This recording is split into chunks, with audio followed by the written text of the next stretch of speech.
자, 여러분 안녕하세요. 자, 세계사 시간이 또 돌아왔습니다. 늘 반갑고 새로운 마음으로 시작하시면 좋겠습니다. 제 컴퓨터 바탕화면이에요. 여기 보이는 노란 것 달팽이입니다. 왜 달팽이를 달아놨냐? 요즘 유행하는 말로 제 부캐입니다. 부캐예요. 저는 달팽이라고 불리어 왔었죠. 아주 오래전 일입니다. 왜 저는 달팽이가 되었을까요? 대학교를 갔을 적에 제가 사실은 아무 생각 없었어요. 사실 역사에 대해서 관심이 아주 조금 있었는데 사실 뭐 저는 경영학과 출신입니다. 그래서 대학에 가서 역사 동아리에 들어간 적이 있었습니다. 그것이 저에게 운명적인 것이었죠. 그때는 몰랐지만. 근데 그 동아리가 참 희한했어요. 역사가 좀 있는 동아리인데 그 동아리가 동물 이름을 지어주는 동아리였습니다. 그래서 그 동아리로부터 받은 제 이름이 바로 달팽이에요. 그래서 대학교 내내 저는 달팽이라고 불렸습니다. 그래서 제 본명을 잘 몰라요. 왜? 만날 때부터 달팽아 불렀기 때문에 사람들은 제 이름을 모릅니다. 제 동기들도 다 동물 이름을 가지고 있어요. 최근에 사마귀를 만났었고 제 동기 이름 좀 대볼까요? 까치도 있고 거미도 있고 비둘기도 있고 또 누가 있나요? 맹꽁이도 있죠. 악어도 있고 살쾡이도 있습니다. 까치도 있고 뻐꾸기도 있네요. 이런 친구들도 다 지금도 만나면 달팽아, 맹꽁아, 거미야 라고 부릅니다. 심지어는 우리 동아리 까치하고 거미는 둘이 결혼했어요. 둘이 참 희한하죠. 왜 그런 이름을 가졌는가? 뭐 얼마 있다가 5.18이 되는데 우리나라 군부 독재 정권이 있었죠. 그때 저희 동아리가 있었던 모양이에요. 그 당시에는 워낙 학생들에 대한 탄압이 많아서 비밀 조직으로 있었던 모양입니다. 그 당시 용어로는 언더서클이라고 부르고 뭐 일제시대로 따지면 비밀 결사 같은 조직이었던 모양이에요. 그러다 보니 잡히면 뭐 이렇게 민주화 운동이나 시위를 하다 잡히면 고문을 당합니다. 고문이라는 건 상당히 인간을 치욕적으로 만들고 또 사람 주로 고문을 왜 합니까? 너 뭐 했어? 너 누구랑 같이 했어? 말해! 그러면서 연루자를 찾게 되죠. 근데 이 고문이 워낙 강하다 보면 이게 불게 돼 있습니다. 그래서 자신이 고문 앞에서 자신의 친구들, 선배들, 후배들을 이름을 거명하는 이런 치욕적인 것을 막기 위해서 그 당시 저희 동아리가 어떤 걸 택했냐? 이름을 공개 안 하고 그냥 동물 이름을 지어준 거예요. 낙타라든지 아니면은 뭐 반달곰이라든지 아니면 뭐 지렁이라든지 이렇게 지어놓고 이름 공개 안 한 겁니다. 그러니까 저는 저 사람의 이름을 모르는 거예요. 그래서 그 당시에 뭐 이를테면 잡혀갔다 고문을 당했다 말해 너를 시킨 사람이 누구야 그러면 저를 시킨 사람은 지렁이에요. 지렁이밖에 몰라요. 이 자식이 장난해. 지렁이가 누구야 막 이런 하지만 아무리 고문을 가해도 모르는 겁니다. 알면 말할 줄 몰라요 실제로. 그런 시절을 지나서 이제 유습으로만 남은 거죠. 관습으로만 남아서 제가 달팽이라는 이름을 받았습니다. 저는 이 이름을 상당히 좋아해요. 왜냐? 달팽이는 느리니까. 제가 아무 꿈도 없고 대학교 시절을 그리 보냈더니 한 선배가 말했어요. 너는 지금은 알지 못하지만 분명 어디론가 가고 있는 게 맞아. 달팽이처럼 좀 느리더라도 끝까지 갔으면 좋겠어. 제가 그 말을 지금도 잊지 않습니다. 그 말을 지어준 선배는 93학번인 땅강아지 선배였는데 이 땅강아지 선배의 그 말이 지금도 기억이 나네요. 여러분들 사는 세상이 빠른 걸 추구합니다. 빠른 것이 옳다고 말해요. 하지만 세상은 반드시 그렇지만은 않습니다. 세상이 요구하는 것이 반드시 옳은 것은 아니기. 여러분이 혹 느리게 지금 여러분의 삶이 진행되더라도 달팽이처럼 좀 느리게 가셔도 됩니다. 괜찮습니다. 여러분이 가야 할 곳까지 끝까지 가시는 게 훨씬 더 중요하기에 오늘은 그 말씀을 드리면서 수업을 시작하려고 합니다. 자, 오늘 배울 내용은 종교 전쟁에 대한 이야기가 되네요. 지난 시간에 루터에 이어서 칼뱅의 예정설을 좀 배웠고요. 이 칼뱅으로부터 해서 우리 예정설로 부의 축적을 긍정하였고 상공원들이 대다시 환영하였다. 그래서 프랑스의 이제 여기 보다시피 위그노라든지 청교도, 장로, 고이센 얘네들이 이제 칼뱅 계열이라 그랬죠. 영국의 국교회는 종교적 성격이 좀 약하다. 우리 헨리 8세의 수장령이라든지 엘리자베스 1세의 통일령 이런 것들을 좀 살폈습니다. 물론 영국, 지금 이 지도에 영국이 지금 나오죠. 여기 뭐 표시된 건 영국 국교회고, 여기 비텐베르크는 루터파고, 여기 제네바로 시작된 건 칼뱅이에요. 루터파는 아우구스부르크화이로 인정을 받았고, 여기는 뭐 애초에 독립을 했기 때문에 남아있는 것은 아마도 칼뱅 계열입니다. 종교전쟁은 이 칼뱅 계열을 주도로 해서 시작되고, 지난 시간에 봤듯이 콘스탄츠 공의회와 예수회를 바탕으로 캐톨릭도 더 이상 물러설 의지를 보이지 않을 때 이제 전쟁으로 귀결된다. 전쟁 3부작을 오늘 다시 배우도록 하겠습니다. 그 시작을 알렸던 건 바로 프랑스에 있었던 칼뱅 계열, 바로 위그노로부터 시작하여서 거기 보면 종교전쟁, 가톨릭 구교와 개신교 프로테스탄트 신교와 대립했었던 그 전쟁의 첫 번째는 바로 위그노 전쟁이더라. 위그노 전쟁.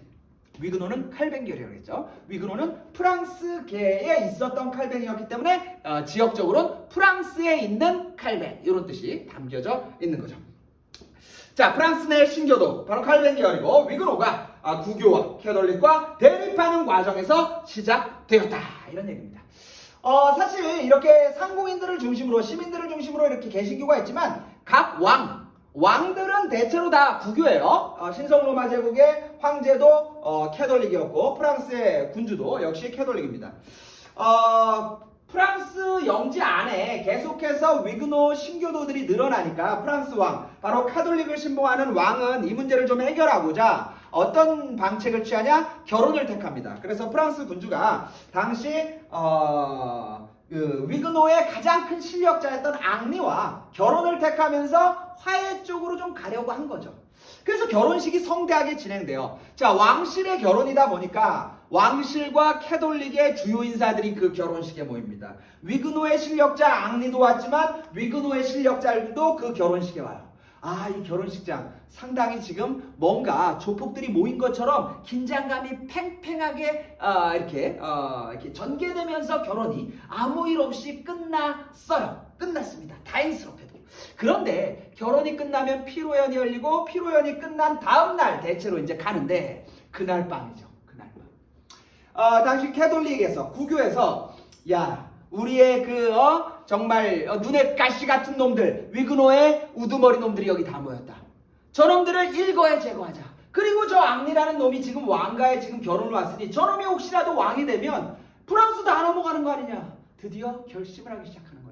이 결혼식을 기점으로 해서 위그노를 절멸시키자, 박멸시키자, 다 죽여버리자. 그래서 그날 밤 새벽 3시에, 그 다음날이 또 성 바르톨로뮤라는 성자의 축일이었어요. 그래서 그 축일 새벽 3시에 종이 치는 그 시점을 신호로 삼아서 캐톨릭이 위그노를 학살하는 일이 벌어집니다. 그게 바로 성 바르톨로뮤 대학살이에요. 그 당시 학살을 그린 그림입니다. 정말 처참해요. 여기 보면은 시신들을 끌고 가는 장면. 그리고 여기 보면 아이를 안고 죽어간 아이도 여기 죽었습니다. 시신이 막 끌려가고 있고, 뭐 강가에 시신들이 넘쳐나고 있고, 시신이 산처럼 쌓이는 위그노들에 대한 대학살이 진행된 거죠. 이게 비단 이 결혼식장뿐 아니라 전국에 걸쳐서도 진행됐어요. 이곳에서만 3,000명이 죽었다고 합니다. 그야말로 종교의 이름으로 사람을 학살하는 일이 벌어진 거죠. 그리고 전국적으로 퍼져서 사실상 종교전쟁이었어요. 그러한 과정 속에 앙리, 바로 위그노의 우두머리였던 앙리가 실제로 왕이 됩니다. 자, 앙리는 어쨌든 위그노지만 프랑스의 군주가 됐어요. 프랑스에선 지금 캐톨릭과 신교 간에, 위그노 간에 계속되는 전쟁이 벌어집니다. 이걸 종결해야 돼요. 그래서 앙리가 결단을 내립니다. 너희들, 캐톨릭 너희가 지금 내가 왕이 되니 그것이 두려웠던 모양이다. 좋다. 내가 양보하마. 내가 캐톨릭으로 개종하마. 너희가 그렇게 두렵다면 내가 캐톨릭으로 개종하마. 이런 선택을 내가 할 테니 너희들도 조금만 양보해다오. 내가 캐톨릭으로 개종할 테니 너희는, 프랑스는 이제 위그노를 공인하자. 위그노가 여기에서 종교를 갖는 것을 탄압하지는 말자. 그 정도라면 서로 물러설 수 있지 않냐 라고 선언을 합니다. 그리고 그 선언이 관철됨으로써 이 전쟁은 끝이 나요.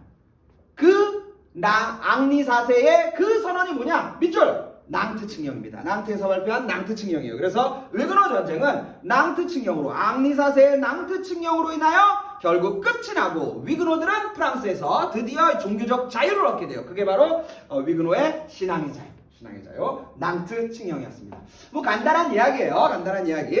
위그노들, 프랑스에 있는 신교도 칼뱅 계열의 위그노의 어떤 종교를 낭트칭령으로 해결하였다. 그 해결한 사람은 앙리 4세였다.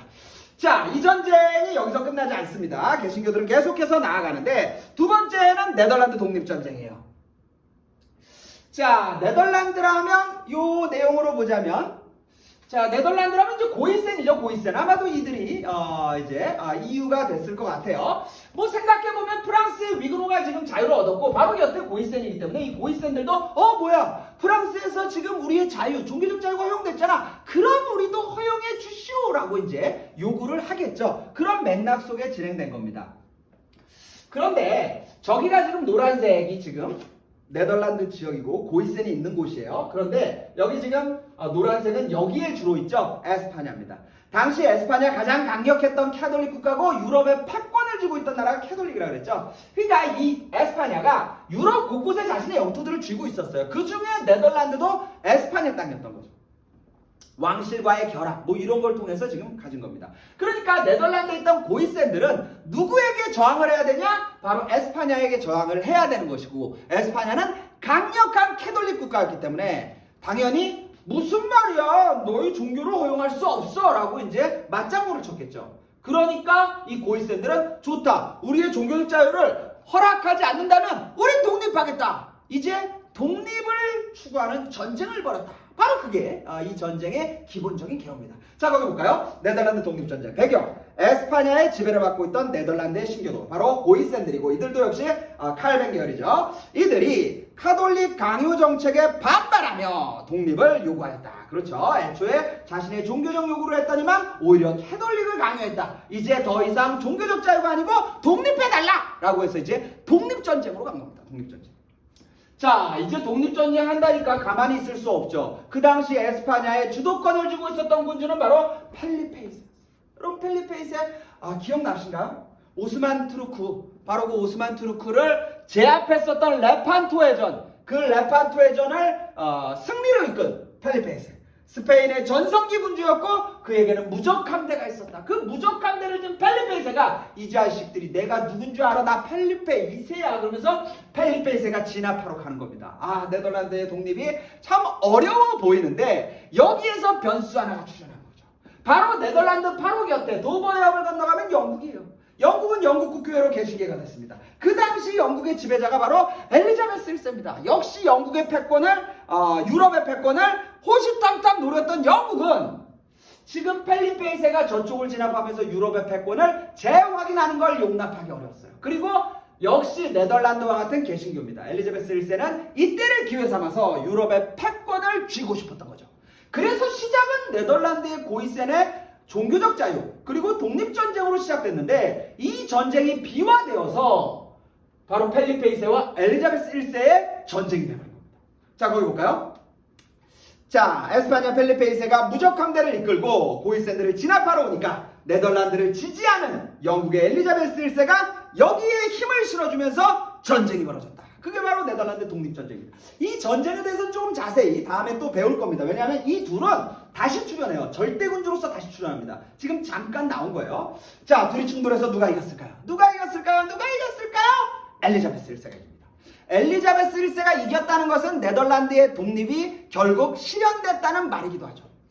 바로 이 전쟁의 패배 속에서 펠리페 2세 그리고 스페인의 정말 지지 않는 해가 떤 스페인이 여기서부터 쇠락의 길을 또 걷기도 하는 거죠.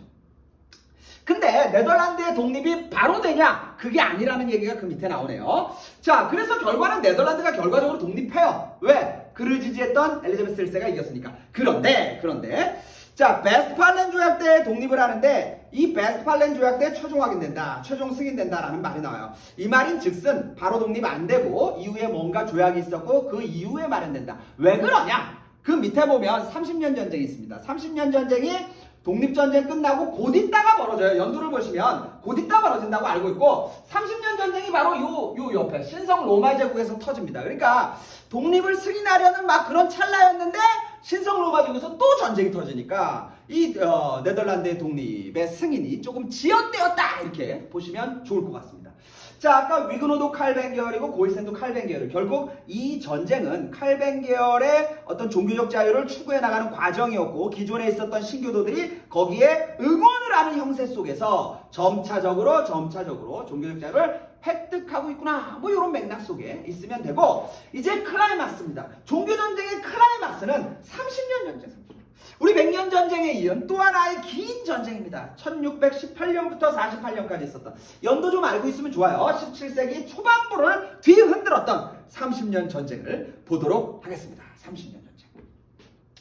말씀드렸다시피 신성 로마 제국. 자, 지금 네덜란드 바로 곁에 이 붉은 선이 보이죠? 거기가 신성 로마 제국. 바로 중세 유럽의 사실 가장 강력한 국가, 가장 넓은 영토를 쥐었던 바로 신성 로마 제국 안에서도 신교도들이 활발하게 요구하는데 거기 보니 배경에 뭐라고 나옵니까? 신성 로마 제국 내에 있던 보헤미아 지역, 보헤미아에 밑줄 치세요. 이 보헤미아에서 신교도가 종교 자유를 요구했다? 그러면 이제 위그노 전쟁도 아니고 네덜란드 독립 전쟁도 아니고 바로 30년 전쟁. 이 30년 전쟁을 지시하는 말로 보헤미아라는 지역이 자주 언급돼요. 자, 이 신성 로마 제국 보헤미아 신교도들이 결국 종교적 자유를 요구하면서 반란을 추구했다. 자, 그러면 아까 제가 말했다시피 이 신교도들은 권력을 쥔 게 아니에요. 그러니까 권력을 쥔 황제나 군주는 다 캐톨릭입니다. 그러니까 신성 로마 제국 황제가 뭐야? 우리는 캐톨릭 국가인데 니네가 뭔데 종교적 자유를 요구해? 그래서 이제 신성 로마 제국의 캐톨릭 군주가 이제 요걸 진압하고 나서겠죠. 그래서 여기서도 이제 전쟁이 벌어져요. 전쟁이 벌어집니다. 자, 여기 보면 신성 로마 제국, 당시 이제 합스부르크 왕조였는데 여기가 이제 캐톨릭. 자, 캐톨릭이 보헤미아 신교도들과 이제 충돌하고 있었어요.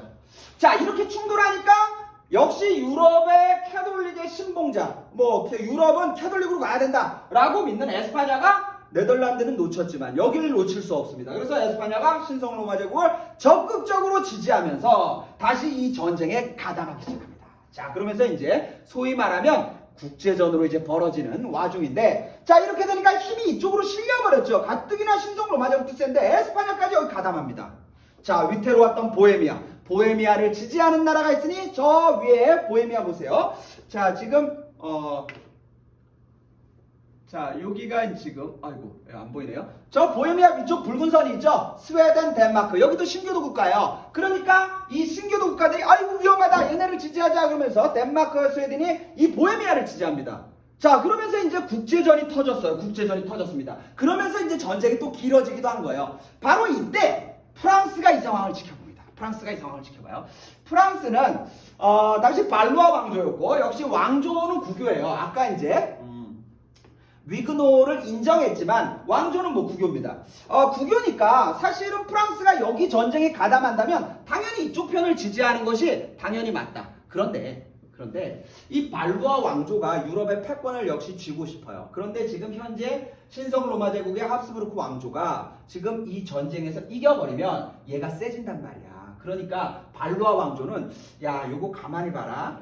야, 요거 이기면 합스부르크가 왕조가 세지면서 얘네 패권을 주겠는데 라고 발루아 왕조 이제 견제를 하기 시작해요. 견제를 하기 시작하면서 얘가 종교전쟁이면 이쪽으로 붙어야 되는데 바로 신교도를 지지합니다. 신교도를 지지하면서 이 팽팽하게 맞섰었던 이 전쟁에 프랑스가 이쪽 편에 손을 들어주면서 결과적으로 여기가 이겨버리는 거죠.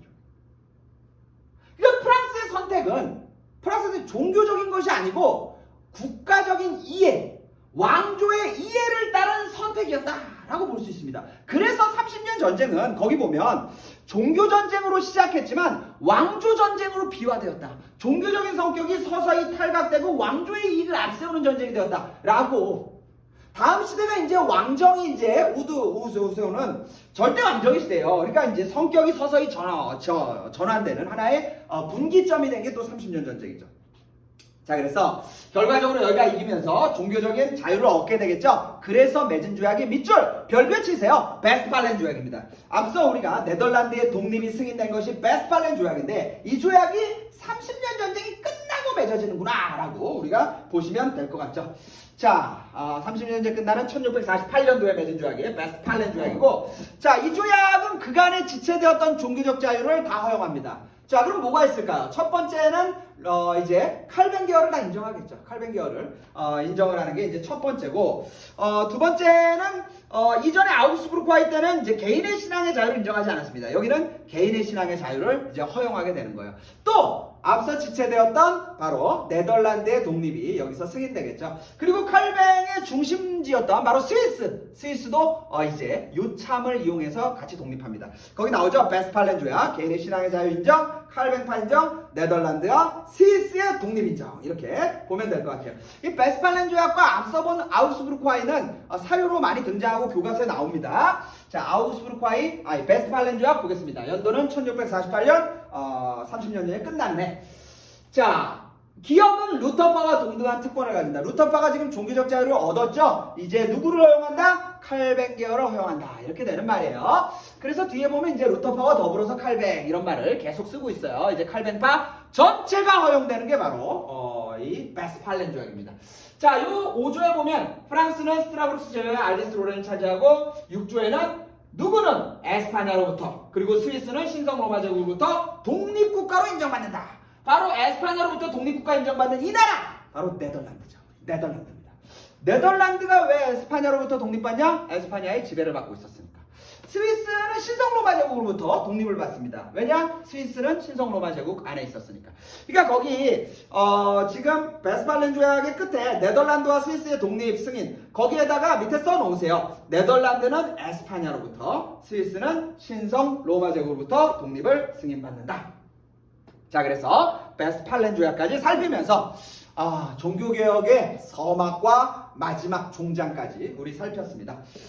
연표가 밑에 나오는데 조금 더 심플하게 그려봤어요. 사진 찍어도 됩니다. 루터가 시작되어서 아우구스부르크 화의가 이제 루터의 종결점이죠. 아마 칼뱅을 배웠고, 칼뱅은 이제 저 이후에 실현되기 때문에 칼뱅이 안 나오고 영국의 국교회가 통일법으로 완성되죠. 그래서 통일법이 아우구스부르크 화의 이후다. 순서대로 제가 부교재를 써놨기 때문에 순서대로 가는 겁니다. 자, 그런 다음에 콘스탄티누스과 트리엔트 공의하고 예술을 배웠죠. 트리엔트 공의의 시작점은 위그노 바로 뒤에요. 그래서 시점적으로는 약간 뒤입니다. 약간 뒤지만 그건 그리 아시고, 종교전쟁은 위그노 네덜란드 독립전쟁 30년 전쟁 역시 순서대로 진행이 돼요. 위그노 전쟁을 마감짓는 낭트 칙령은 네덜란드 독립전쟁이 시작된 이후에, 그리고 30년 전쟁 이전에 벌어집니다. 이런 거는 조금 조심해야 돼요. 간혹가다 언급되기도 합니다. 자, 30년 전쟁은 18년부터 48년까지인데 바로 이때 끝자락에 베스팔렌 조약, 같은 해에 베스팔렌 조약이 맺어지고 지금 청교도 칼뱅 계열이 거의 다 인정이 됐죠. 그러니까 사실은 위그노도 인정받았고, 고이센도 인정받았고, 그리고 영국 쪽에 여러분 청교도하고 장로회 있죠. 걔네들도 이제 인정받았는데 각 그 내부에 문제가 생겨서 이제 시민혁명이 갑니다. 그게 바로 이제 여러분이 아는 영국 시민혁명의 청교도 혁명과 명예혁명인데, 이 청교도 혁명이 이 30년 전쟁 중에 시작이 돼요. 이런 것들은 아직 안 배웠지만 조금 알고 계시면 다음에 문제 풀 적에 좀 도움이 됩니다. 자, 그래서 30년 전쟁 중에 청교도 혁명이 시작되는구나. 연이어 터진 명예혁명은 이후, 베스팔렌 이후입니다. 그러니까 베스팔렌 조약은 청교도 혁명과 명예혁명 사이구나 정도로 우선 알고 계시는, 다음에 또 말하겠지만 알고 계시는 정도면 될 것 같습니다. 자, 그래서 그렇게 만만치 않았지만 우리 종교개혁까지 살폈어요. 르네상스와 종교개혁이라는 근대로 넘어가는 세 가지 중에 두 가지를 배웠습니다. 이제 마지막이죠. 신학로 개척. 자, 신학로 개척 살피겠습니다. 자, 부교재 36페이지예요. 자, 우리가 이제 간혹가다 신대륙 발견이라고 많이 얘기하고, 옛날엔 또 그런 말을 많이 썼어요. 신대륙이라고 하면 이제 아메리카인데, 신대륙 발견이라는 용어 이제 안 쓰죠. 원래부터 있었기 때문에, 발견은 없던 것을 이제 발견했다, 최초로 발견했다 이런 것인데 이미 존재했기 때문에 이거는 너무 유럽적인 것이다. 그래서 신학로, 글로 가는 길을 처음 알아냈다. 그래서 신학로 개척이라는 말을 씁니다. 자, 용어 해석 잠깐 했어요. 신학로 개척. 세계사적으로 봤을 적에 예수가 탄생한 이후에 전 세계사의 가장 큰 사건이 뭐냐라고 역사가들에게 많이 물을 적에 가장 첫 번째로 꼽히는 게 바로 신학로 개척입니다. 이 신학로가 개척되면서 유럽 대륙이 전 세계 패권을 쥐는 하나의 분기점을 이루기 때문에 그러한데 차차 살피도록 하겠습니다. 자, 배경. 자, 신학로를 개척하는 배경은 동양에 대한 진출의 욕망이 유럽이 증대되고 있었다. 동양에는 이제 거기 나오듯이 향신료나 비단, 그동안 동방의 물품들이 꾸준히 이제 유럽으로 흡수되고 있었고 유럽은 여기에 이제 젖어들었어요. 중독이 돼 있는 상태입니다. 그래서 더 얻고 싶었던 거죠. 그런 상품의 수요의 증가가 계속 있었어요. 그리고 뭐 거기에서 소식도 오죠. 동방에는 뭐가 어쩌다더라 저쩌다더라 뭐 동방견문록부터 시작해서 여러 가지 것들이 전해지면서 호기심과 욕망이 막 증대되고 있었어요. 그런데 문제는 뭐냐? 오스만이 여기를 딱 가로막고 있었던 오스만이 15세기에 이 비잔티움을 무너뜨리죠. 그러면서 여기를 딱 가로막고 있는 거예요. 그러니까 동방 물품이 여기서 이제 유럽으로 안 들어오는 거죠. 갖고 싶은데, 거기 얻고 싶은데 이 자식들 뭐야? 근데 오스만 너무 세요. 그래서 뭔가 새로운 길, 동방으로 가는 새로운 길은 없나? 라고 찾기 시작했다라는 겁니다. 찾기 시작했다. 그런 와중에 기술의 발달이 있었어요. 바다로 나가는 기술의 발달이 있었습니다.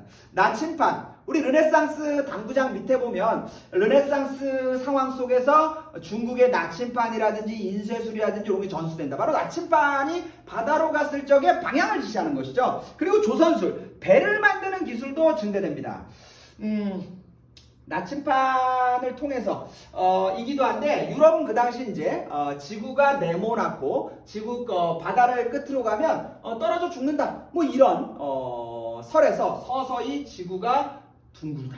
지구가 둥글다면 동쪽으로 가는 길은 서쪽으로 가도 충분히 한 바퀴 돌면 가능하다라는 이러한 논리들이 서서히 확산되고 있었어요. 지구구형설의 확산. 이런 것도 지금 부교적 없지만 그냥 알아두세요. 알아두시고. 그리고 조선술에 거기 갤리선과 카라벨선이 나오는데 갤리선은 예전에 한번 우리 레판토 해전 때 말했었던 이 노를 가지고 노예들이 막 젓는 막 그런 거죠. 그러니까 지금 도시 하나예요. 그리고 네모난 도시이기 때문에 얘가 바람이 이렇게 불면 방향이 바뀌면 방법을 쓸 수가 없어요. 그러니까 이 노를 가지고 방향을 막 틀었던 겁니다.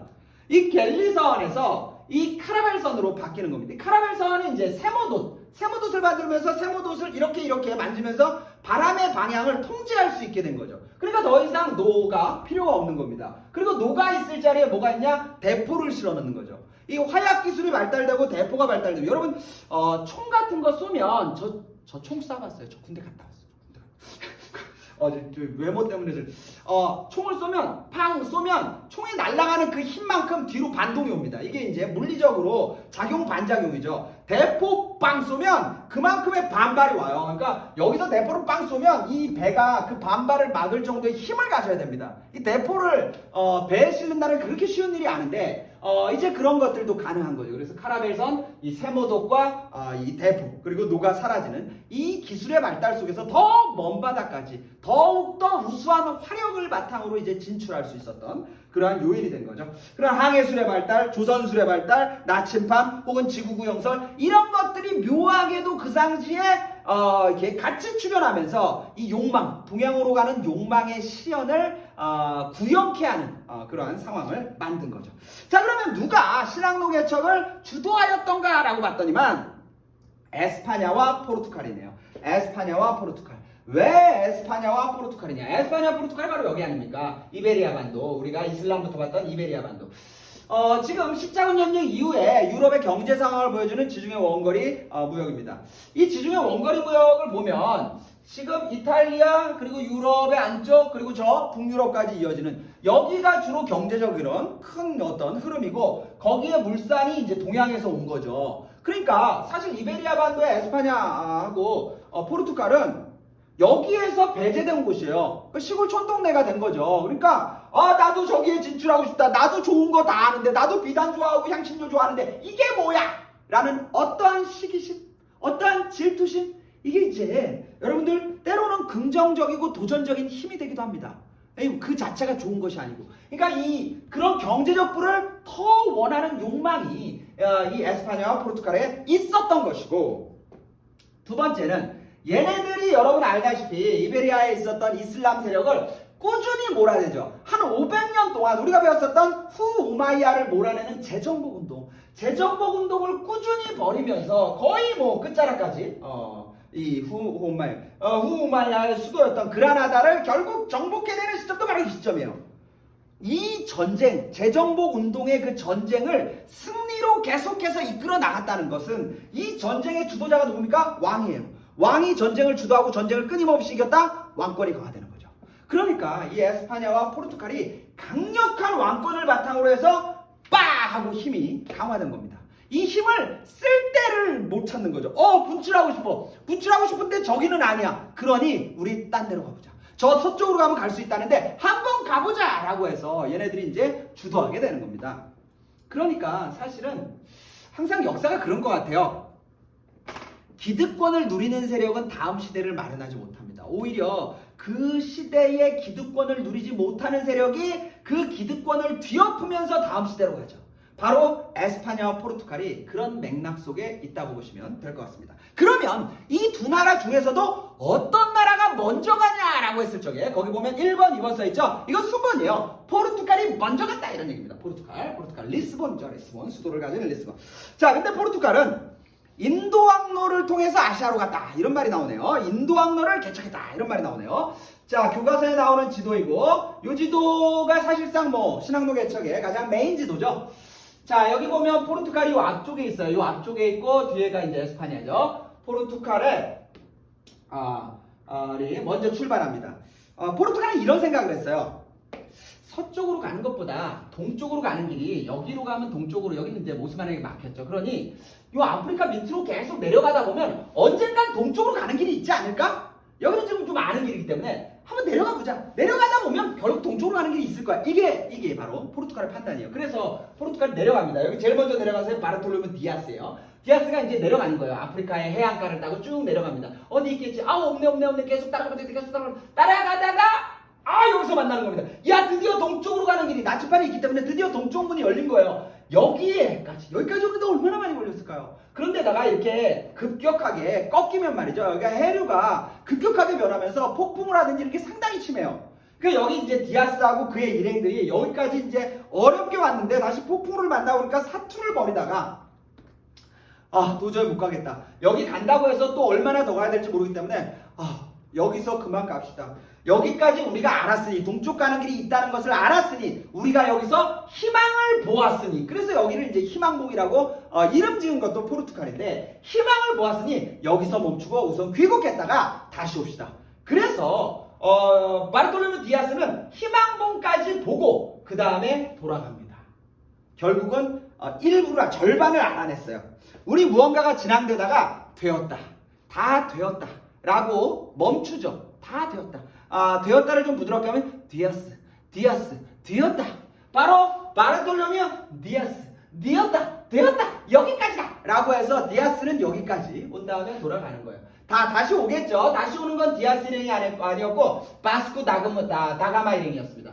자, 바스코 다가마가 다시 똑같은 길로 거의 가는 거예요. 그러다가 여기죠. 그래 여기야. 그래서 돌아서 이제 동쪽으로 쭉 갔더니만 결국은 가고자 하는 인도까지 온 겁니다. 인도까지 온 거예요. 드디어 도착한 거예요. 이게 인도항로예요. 포르투갈이 발명한 서쪽으로 간 게 아니고 동쪽편으로 아프리카를 끼고 간 것이 인도항로. 이 사람은 결국 닿고자 하는 인도까지 다 갔죠. 다 갔어요. 다가마. 이 사람은 디아스. 이 사람은 다가마. 그래서 바스코 다가마. 외우기가 참 좋아요. 다가마가 다 갔습니다. 자, 그래서 거기 보면 인도항로를 개척한 거 포르투갈. 그래서 아시아로 갔다. 바르톨로메 디아스는 희망봉을 발견했고 바스코 다가마가 인도까지 다 갔다. 이렇게 되는 거예요. 인도항로를 결국 완성하였던 겁니다. 자, 그래서 이들이 이 아시아로부터 나오는 향신료를 이끌고 다시 유럽으로 비단을 이끌고 유럽으로 오면서 아시아 동방무역의 주도권을 쥐었던 겁니다. 자, 향신료 무역을 독점했는데 이들이 무역 거점을 삼은 것이 고아, 물라카, 마카오 이렇게 되네요. 자, 고아, 물라카, 마카오가 어디냐? 자, 리스본 바로 포르투갈의 수도입니다. 쫙 해서 인도 항로를 개척해서 왔죠. 고아는 인도예요. 인도의 고아라는 곳을 거점으로 삼고 또 하나 말라카는 어디냐? 여기가 이제 말레이 반도입니다. 여기 말레이 반도고 여기 말레이 반도하고 인도네시아 수마트라 섬 사이 여기에 있는 곳이 물라카예요. 여기가 이제 물라카 해협이고 쿠알라룸푸르 바로 말레이시아 수도 밑에가 물라카입니다. 그래서 물라카를 거점으로 삼고 또 하나는 마카오는 뭐 여러분이 잘 아는 홍콩 곁에 있는 마카오죠. 그래서 인도 그리고 인도네시아 이 동남아시아의 거점 말라카 그리고 마카오 중국의 거점 이 거점들을 삼아서 뭐 더 나아가서는 일본의 나가사키는 뭐 일본 역사에서 통해서 다시 배울 겁니다. 우리 짬뽕으로 유명한 나가사키. 자 그래서 고아 말라카 그리고 마카오를 거점 삼으면서 동방무역을 땡겨갔다 이렇게 되는 게 바로 포르투갈 이야기입니다. 자 에스파냐까지 좀 살필까요? 자 뭐 나온 김에 자, 에스파냐는 다시 지도 볼까요? 에스파냐는 그쪽으로 안 가고 대서양으로 갔습니다. 여기가 대서양이죠, 여기가.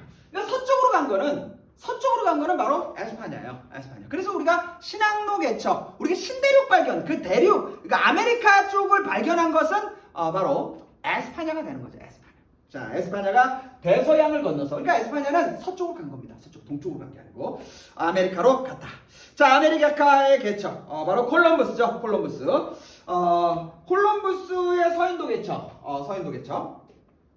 콜럼버스는 원래 이탈리아 사람이었고 이 사람이 이제 서쪽으로 가면 분명히 동쪽으로 인도로 가는 길 지구가 둥글다면 당연히 그럴 수 있는 거죠. 그래서 서쪽으로 가면 인도를 만날 수 있다는 확신이 있었습니다. 그래서 사실 처음에는 포르투갈 가요. 포르투갈이 그쪽에 관심 많았기 때문에. 근데 포르투갈에선 이미 인도 항로를 가지고 있었죠. 그러니까 되었다 라고 해버린 거고 이제 포르투갈에서 이제 거절당한 콜럼버스가 에스파냐의 문을 두드린 겁니다. 에스파냐 입장에서는 지금 동방무역을 포르투갈가 다 장악하고 있으니까 배가 아팠어요. 아 미치겠다. 나도 저거 갖고 싶어. 그런데 이제 콜럼버스가 와서 뭐 이리저리 이야기하는데 뭐 믿었지 않아. 근데 뭐 여기다 투자해서 뭐 나오면 어쨌든 대박 치는 거니까 뭐 이렇게 배팅하듯이 뭐 로또 긁듯이 여기에다가 투자를 한 겁니다. 산타마리아와 한 100여 명의 선원을 주고 그래 가봐. 가서 얻으면 다 우리 거니까. 그래서 이제 콜럼버스를 에게 투자를 했던 거고 콜럼버스는 에스파냐의 지원을 받아서 서쪽으로 갑니다. 서쪽으로 가요.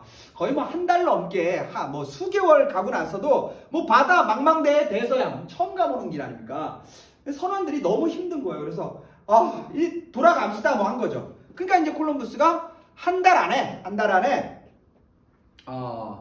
섬이 발견되지 않으면 땅이 발견되지 않으면 내 목을 치고 당신들 돌아가시오 라고 선언합니다.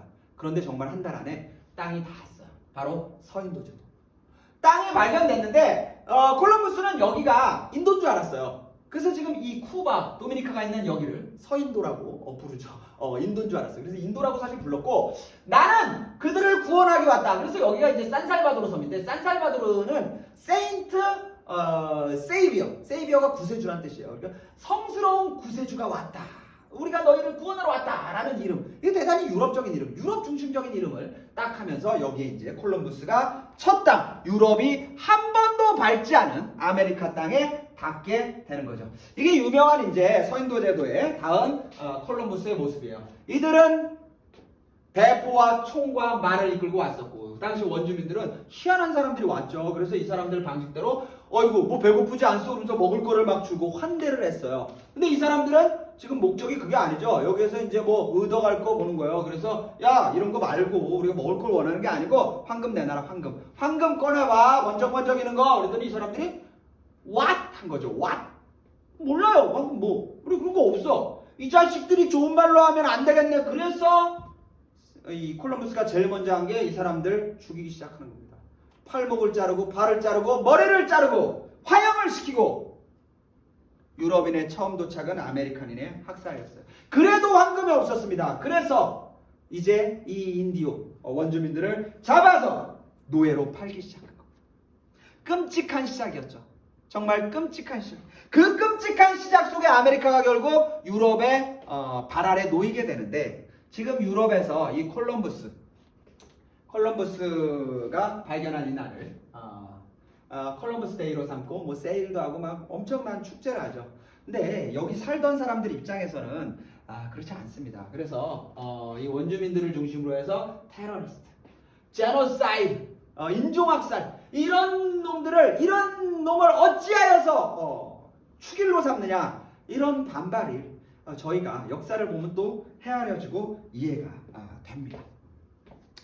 콜럼버스 연도 좀 알고 계세요? 1492 콜럼버스, 1492 콜럼버스라고 우리가 통상 말하죠. 1492. 조선이 건국한 해가 1392예요. 100년 후에 콜럼버스가 1492가 되고 임진왜란이 1592년입니다. 다음에 여러분에게 필요한 연도일 수도 있어요. 1392년에 조선이 건국하고 100년 후에 1492 콜럼버스고 다시 100년 후에 임진왜란 1592. 어쨌든 1592라는 말은 1492라는 말은 15세기 끝자락이니까 적어도 콜럼버스 이후, 그러니까 신대륙이 개척되고 뭐 하는 시기가, 아니면 유럽이 진출하는 요 시기가 16세기가 되겠구나. 왜? 15세기가 거의 끝난 시점이니까 16세기에 대규모적으로 유럽이 이제 진출하는 거죠.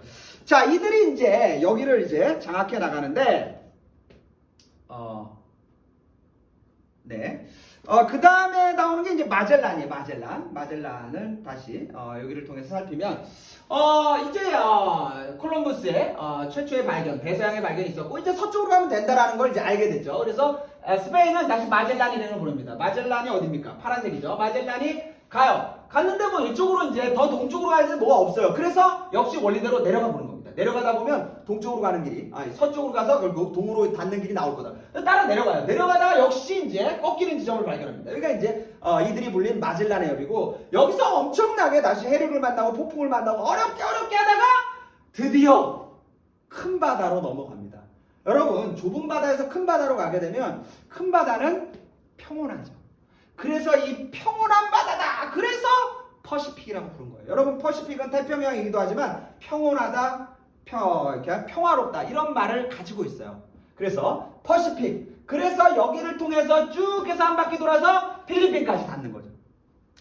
이 사람들이 여기까지 오는데 얼마나 시간이 많이 걸렸을까요? 먹을 게 없어요. 그래서 막 그 배에 있는 막 쥐 잡아먹고 뭐 그것도 없고 막 벌레 잡아먹고, 아니면 뭐 썩은 나무를 갈아서 먹던지, 아니면 돛을 가죽을 빨아서 삶아서 먹던지 막 그렇게 굶주리다가 드디어 무태에 닿았습니다. 필리핀에 닿았어요. 그래서 여기에서 먹을 걸 구하자. 그래서 내리자마자 엄청난 약탈을 해요. 근데 필리핀에 당시 원주민들이 이놈들 뭐야, 오자마자 이게 뭐야. 그래서 원주민들하고 싸움이 붙어요. 싸움이 붙어서 마젤란이 여기서 죽습니다.